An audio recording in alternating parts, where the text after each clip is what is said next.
Hello students, कैसे हो सभी।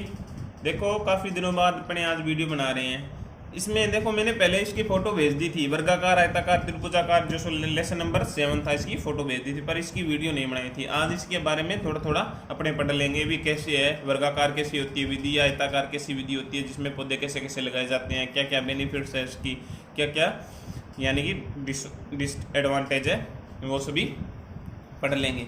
उससे पहले आप स्कूल में जाकर रजिस्ट्रेशन करवाएं, ठीक है। एक पहली बात तो ये। दूसरी बात, अगर कोई जैसे अपने स्कूल में पढ़ाता था मैं, वैसे कोई पढ़ना चाहे मेरे पास, यानी गांव में आकर या स्कूल में आकर कोई पढ़ना चाहे स्टूडेंट, तो वो मेरे को कॉल करके बता दे, ठीक है। अब देखो वर्गाकार विधि, यह विधि सबसे सरल, उत्तम एवं अधिक उपयोग में ली जाने वाली विधि है। इस विधि में पंक्ति से पंक्ति और पौधे से पौधे की दूरी क्या रहती है, समान रहती है, ठीक है। ये जैसे जैसे मान लो ये पौधा हो गया, ये पौधा हो गया, और ये पंक्ति हो गई, ये पंक्ति, इन जो पौधे से पौधे की दूरी और पंक्ति से पंक्ति दूरी क्या रहेगी, जैसे ये 2 मीटर है तो ये भी 2 मीटर रहेगी, ये 5 मीटर है तो ये भी 5 मीटर रहेगी, यानी पौधे से पौधे और पंक्ति से पंक्ति की दूरी क्या रहेगी, समान। और इसमें क्या है, फल वृक्ष क्या है, कम लगते हैं, और कृषि क्रिया यानी कि जो अपने निराई गुड़ाई करते हैं बागों में, वो आसानी से कर सकते हैं। बस इसमें इतना ही है। अब देखो आयताकार विधि, आयताकार विधि वर्गाकार विधि के समान ही होती है। बस डिफरेंस क्या होता है इसमें, अंतर क्या है, अंतर ये होता है जैसे मान लो पौधे से पौधे की दूरी तो समान रहेगी, परंतु पंक्ति से पंक्ति की दूरी क्या रहेगी, ज़्यादा लंबाई में रहेगी। यानी पौधे से पौधे की दूरी तो क्या रहेगी, जैसे 2 मीटर है पौधे से पौधे की दूरी, तो पंक्ति से पंक्ति की दूरी उसमें तो क्या रहती है 2 मीटर, इसमें क्या रहेगी 5 मीटर, यानी कि जो दूरी है वो ज़्यादा होगी, ठीक है। इस विधि में वर्गाकार विधि के समान ही होते हैं।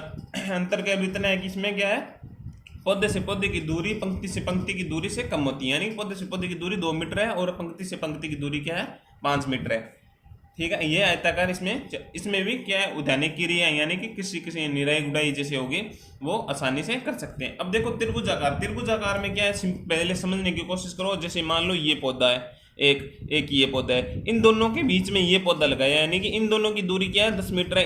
ये इस पौधे से इस पौधे की दूरी क्या रहेगी, 5 मीटर ही रहेगी। और इस तरफ से ये लगाए, यहाँ से ये, यानी कि इस पौधे से यहाँ पर जो पौधा लगा हुआ है ना, वो क्या रहेगा, 10 मीटर की दूरी पर रहेगा, ठीक है। ये सब इतने करेंगे, ठीक है। अब देखो इसमें पढ़ लेते हैं। इस विधि में पौधों का अंतर वर्गाकार विधि की तरह होता है, लेकिन दूरी कतार के पौधे व पहली पंक्ति के 2 पौधों के मध्य लगाए जाते हैं। इस विधि में 3 फल वृक्ष मिलकर त्रिभुजाकार, यानी कि 3 फल वृक्ष मिलकर क्या करेंगे, त्रिभुजाकार विधि बनाएंगे, ठीक है। पौधे लगाने का यह क्रम आगे की पंक्तियों तक बढ़ाया जाता है। इस विधि में पौधों का अंतर 10 मीटर तक पहली पंक्ति का पहला पौधा, यानी कि ये पौधा जो है वो 5 मीटर की दूरी पर रहेगा, बाकी सारे 10-10 मीटर की दूरी पर लगते रहेंगे। इसमें क्या कृषि क्रियाएं करने में क्या होती है, कठिनाई होती है। बस इसमें त्रिभुजाकार में इतना ही है। ये अपने ज़्यादातर यूज नहीं करते, अपने यूज करते हैं आयताकार या वर्गाकार विधि, अपने एरिया में ज़्यादा यूज करते हैं। ये जैसे मान लो कोई जैसे KVK हो गया, या कोई बड़ा जो फार्मर आया है वो यूज करता है इसमें इसको, ठीक है। अब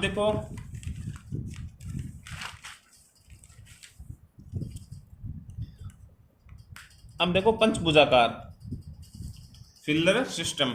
अब देखो ये पूरक विधि है, इसको पूरक विधि के नाम से भी जाना जाता है, क्योंकि इसमें क्या है, बीच में जो प्लांट है वो पूरक का काम करता है, ठीक है। यह वर्गाकार विधि की तरह ही होता है, परंतु वर्गाकार के चारों फल वृक्षों के मध्य एक फल वृक्ष और लगाया जाता है। इस तरह 5 फल वृक्ष में पंचभुज का निर्माण होता है। इस विधि में वर्गाकार से लगभग 2 गुने वृक्षों का रोपण होने से बाग सघन हो जाता है, ठीक है। चारों कोनों पर स्थायी फल वृक्ष तथा बीच में अस्थायी पूरक फल वृक्ष को लगाने हैं, जो कि कुछ वर्षों बाद हटा दिए जाते हैं। पूरक पौधे के रूप में पपीता, फालसा, अनानास के ला का रोपण करते हैं। इससे फलों धान से प्रारंभ के अतिरिक्त आय भी प्राप्त होती है। जैसे मान लो ये हो गया, आपको समझने के लिए, ये प्लांट है, यानी कि ये पौधा हो, ये पौधा, ये चारों पौधे हो गए, ठीक है। इनके बीच में ये जैसे पपीते का पौधा, ये मान लो आम के पौधे हो गए चारों, ये पपीते का पौधा है। आम का पौधा कब होगा, जैसे 4 से 5 साल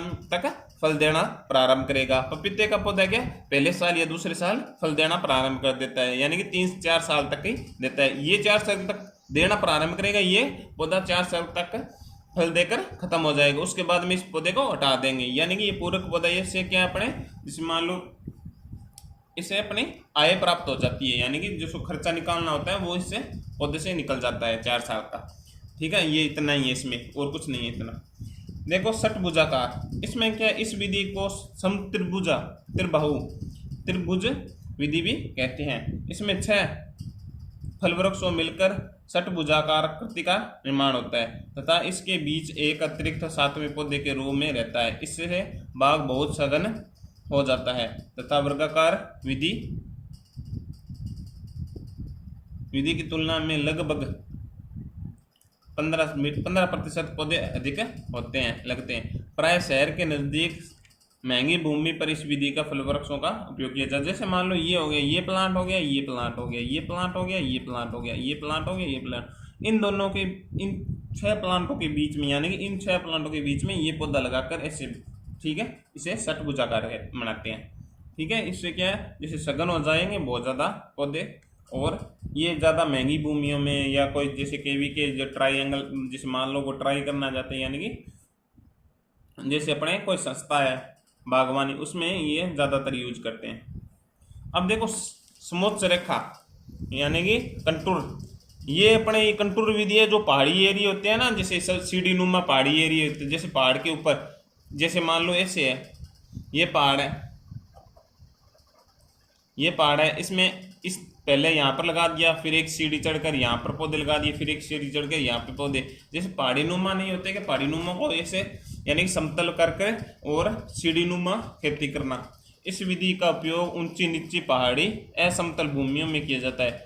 इसमें ढलान के मध्य पंक्ति बनाकर कंटूर के साथ साथ पौधे लगाए जाते हैं।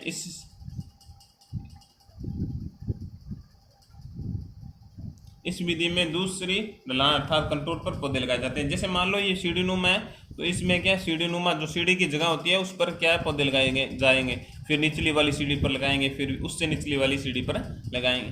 ठीक है, समोच्च रेखा यानी कंटूर विधि कहते हैं इसे।